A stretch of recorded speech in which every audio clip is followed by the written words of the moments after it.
Welcome back. A real estate surge amid a recovering economy. The Wall Street Journal reporting this morning that suburbs of major coastal cities are seeing a spike in demand for high-end homes. 1 in 4 home buyers bought a home priced at more than $500,000 between April and June, a 14% increase in the 9 months before that.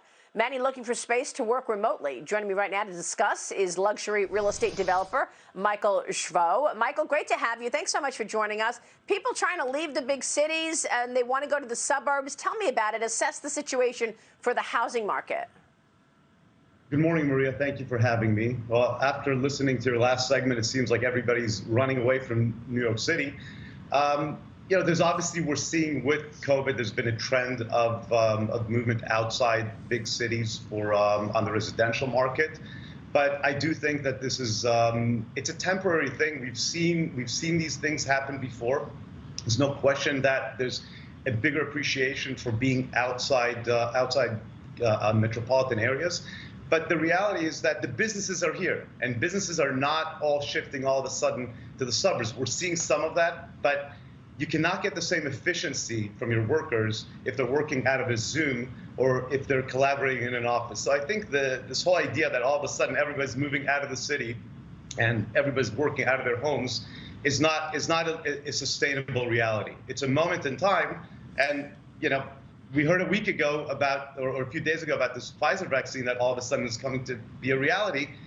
I think that a lot of that shift of moving outside the city is going to be tapered down. There's no question that people are investing more in their homes, right? So people want larger homes. They want space to be able to work from home. But I don't think that in the long run, 2-3 years down the road, you're going to see a massive shift out of urban cities into the suburbs.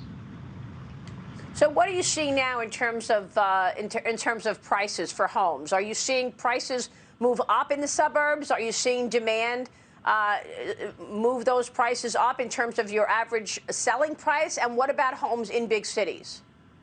Right. So, Maria, like every other market, we can't just look at the market as a whole, right? These are segments of markets. If you look at the kind of the uber wealthy consumer that's buying in, let's say, here in New York in the Hamptons or in Palm Beach, we're seeing huge surge in prices because there's low availability, tremendous amount of cash. And when people want to buy something, they'll come out of pocket, whatever that price means. I do think that in your more mid-level market prices, we're seeing price increases, and we're seeing anywhere from, call it, 10 to 20% price increases in those markets, but they're a little bit more tamed and stable. There's tremendous amount of demand right now. But there's also a lot of supply that was there already. So there's right now a contraction of the supply by the sheer that the demand is coming. All right, we will leave it there. Michael, great to get your insights this morning. Thanks very much. Michael Shvo joining us there.